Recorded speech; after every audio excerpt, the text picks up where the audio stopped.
حضرت عائشہ صدیقہ رضی اللہ تعالیٰ عنہ فرماتی ہیں گھر میں بیٹھے بیٹھے نا ایک دن حضور کمال آج طبیعت اشاش بشاش تھی، آج غم امت میں اس طرح پریشان نہیں تھے۔ کریم فرمانے لگے عائشہ ایک بات کروں تیرے ساتھ؟ یا رسول اللہ کریں۔ فرمایا جب تم خوش ہوتی ہو مجھ سے تب بھی مجھے پتہ چل جاتا ہے، اور جب تمہارے دل میں میرے لیے کوئی بات ہوتی ہے پھر بھی پتہ چل جاتا ہے۔ کہتے ہیں میں نے فٹافٹ عرض کی حضور مجھے میری ماں روئے میں اور آپ سے ناراض۔ فرمایا بتاؤں پھر؟ میں پھر بتاؤں؟ کہو تو راز حیات کہہ دوں، آج حقیقت کائنات کہہ دوں، وہ بات کہہ دوں جو پتھروں کے دلوں کو بھی پاش پاش کر دے، کہوں بات یا رسول اللہ فرمائیے۔ حضور فرمانے لگے کبھی کبھی قسم اٹھاتی ہو؟ حضور اٹھاتی ہوں۔ فرمایا جب تم مجھ سے خوش ہوتی ہو تو کہتی ہو مجھے رب محمد کی قسم صلی اللہ علیہ وسلم، اور جب تمہارے دل میں کوئی بات ہوتی ہے تو پھر کہتی ہو مجھے رب ابراہیم کی قسم، حضرت ابراہیم کے نام سے۔ سیدہ فرماتی ہیں لوگوں میں منہ سے ہنس رہی تھی آنکھوں سے رو رہی تھی۔ میں نے کہا حضور آپ اتنا خیال رکھتے ہیں؟ جذبات کا احساسات کا کوئی بھولتا کیا ہے سوچتا کیا ہے کہاں تک جاتا ہے، یہاں تک کریم کا خیال ہے۔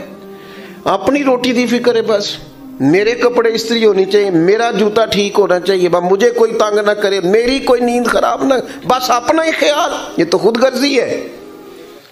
تو کیا کسی کی خراب نہ ہو بس میری ہو، سارا گھر سکون سے سوئے، میں جو حاضر ہوں۔ اور جو مخدوم بنتے ہیں رب ان پر فضل جو خادم بنتے ہیں رب بڑا فضل فرماتا ہے ان پر۔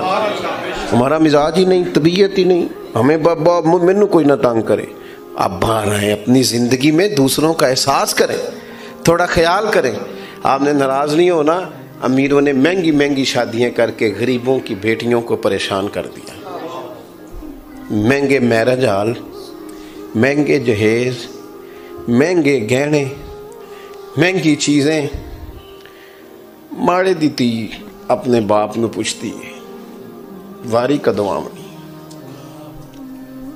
سیدہ فاطمہ الزہرا نے سونے کے کنگن یا سونے کا گہنا پہنا تھا تو حضور ناراض ہو گئے ظاہری طور پر۔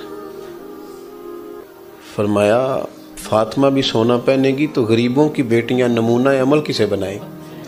یا رسول اللہ جب ساری کائنات کے لیے جائز ہے تو پھر ان کو منع کیوں؟ فرمایا اس لیے کہ ان کا نام لے کے تو غریبوں نے تسلی کرنی ہے۔ آپ میری بات کو سمجھیں، یہ مفہوم ہے اس بات کا، معنی ہے اس بات کا۔ لہذا تھوڑا سا نا شریعت صرف فوتگی والے ٹائم نہ یاد آئے، شادی والے ٹائم بھی یاد آئے۔ ہاں اللہ رسول صرف دکھوں کا رشتہ ہے۔ فوتگی کو ہو گئے تو مولوی بلا لو، اور منگنی آئے تو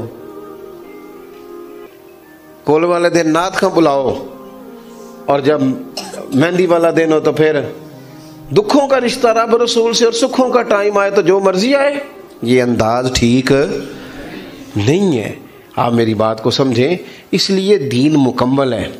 ہر دین کے جز پر عمل کرو اور دین کو نافذ کرو۔ اصل کسی بندے کے دیندار ہونے کا پتہ ہی تب چلتا ہے جب اس کے گھر میں شادی ہوتی ہے، تبھی تو پتہ چلتا ہے کتنا دیندار ہے، ورنہ مسجد میں تو سارے دیندار ہوتے ہیں، نماز کے ٹائم تو سارے دیندار ہیں۔ پتہ ہی تب چلتا ہے جب بیٹے کی شادی کرتا ہے، تب اندازہ ہوتا ہے حاجی صاحب وہ حاجی صاحب وہ منڈیاں نے مہندی والے دن بڑا شور کیتا، کہتے میں ڈیرے تے ساں۔ تو انہوں سارا پتہ ہے کنوں دھوکہ دے رہے ہو؟ اللہ نو، معاذ اللہ، اپنے آپ کو کس کو دھوکہ دے رہے ہو؟ سب پتہ ہے، سب۔ ساری زندگی برادری کے لیے، قبیلے کے لیے، علاقے کے لیے کھڑے ہو کے گزاری ہے، کبھی رسول اللہ کے دین کے لیے بھی کھڑا ہونا سیکھو۔ کو میں کوئی غیر شرعی کام نہیں ہونے دوں گا، یہ میرے نبی سے پیار ہے، یہ بھی کبھی کر کے دیکھو۔ کو نہیں ہونے دوں گا، سوال نہیں پیدا ہوتا۔ آخری بات یہ عرض کرنی ہے آپ سے، اور آپ نے اس کو ضرور یاد رکھنا ہے، اپنے دکھوں سکھوں کا تعلق اللہ سے بنائیں۔ لوگوں کو بندہ زیادہ تکلیفیں بتائے تو بندہ کمزور پڑ جاتا ہے۔ لوگ کیا دے سکتے ہیں کسی کو؟ الٹا تنقید کرتے ہیں۔ دعائیں لمبی مانگنی چاہیے، رات کچھ دیر مصلی پہ بیٹھنا چاہیے، سارا کچھ اللہ تعالیٰ سے کہہ دینا چاہیے، سرکار کی بارگاہ میں کہہ دینا چاہیے کھل کے۔ ہر شے حضور نے فرمایا نمک بھی اپنے رب سے مانگ لیا کرو، رب کریم کی بارگاہ میں عرض کر دیں، سارا کچھ کہہ دیں۔ اللہ سے جو مانگتا ہے نا وہ سارا ہی کہہ دینا، تو وہاں سے کرم بھی ہوتا ہے اور عزت میں اضافہ بھی ہوتا ہے۔ ہم نہ ادھر ادھر دکھ سناتے ہیں، لوگوں کو بتاتے ہیں، وقتی طور پر بندے جی کرتے ہیں، سائڈ پہ جا کے کہتے ہیں 5 بھرا نے کام کیوں نہیں کرتے، اتنے سارے ہیں، یہ دیکھو جی ہر وقت کیا کوئی دیتا ہے، کچھ بھی نہیں۔ صرف اللہ والوں کے سامنے، رب کے سامنے کشکول طلب ہو، اللہ کی بارگاہ میں خوب دعائیں ہوں۔ یہ جو مواقع ہیں نا شادی کے، اس میں آپ دیکھیں حضور کا طریقہ پاک کیا ہے۔ نبی پاک علیہ الصلوۃ والسلام نے ولیمے کا کہا، برات کا کوئی تصور ہی نہیں دین میں، کوئی نہیں، 2-4 لوگ جائیں بس نکاح کر کے آ جائیں۔ ولیمہ کرنے کا حضور نے کہا جس کے پاس گنجائش ہے وہ کرے، جتنا مرضی وسیع کرے، لیکن برات کا کوئی تصور نہیں ہے۔ ہوں ویسے منڈے والے بڑے سیانے ہو گئے نے، کچھ عرصے تو میں سنیا ہوں جہیز نہیں منگتے، ہوں کہتے ہیں روٹی 600 بندے نو دینی جی، بس جہیز نہیں لینا، روٹی ذرا صحیح پکا دینا، کیونکہ کہڑا کدی پہلا کھادی ہے، کڑی والے کو تے کھانی ہے، لہذا روٹی صحیح پکا دینا تگڑی، بلکہ مینیو بھی دیتے ہیں۔ ایک جگہ میرا چشمدید واقعہ ہے، مجھے کسی نے بتایا کہ وہ بچے نے کہا جی کھانا بے شک زیادہ مہنگا نہ بھی ہو، میرج حال میری مرضی کا ہونا چاہیے۔ کیا مذاق ہے، کون سی چیز ایسی ہے جو یہ زیادہ سال نہیں گزرے، آپ کو 15-16 سال پہلے کی بات بتا رہا ہوں، ہمارے خاندان میں ایک شادی تھی تو دادا جی ناراض ہو گئے، کہنے لگے نہیں میرج حال جانا، کڑیاں کروں ٹوری دیاں نے، تیاں نو کروں ٹوری دے، جان نہیں دینا۔ اور جب سب نے ضد کی خاندان والوں نے کہ نہیں جی انہوں رواج بدل گیا ہے، تو کہنے لگے میری شرط یہ ہے کہ پھر بچی گھر رہے گی، میرج حال کھانا کھلا لینا، بٹھا لینا، جب روانہ کرنا ہے تو بیٹی کو گھر سے روانہ کرنا ہے۔ ہمارے بزرگوں کی یہ سوچیں ہوتی تھیں، اب تو جو رواج آتا ہے وہ 10-15 سال میں ہم پہ حاوی ہو جاتا ہے، پوری طرح معاملہ ہی ختم ہو جاتا ہے۔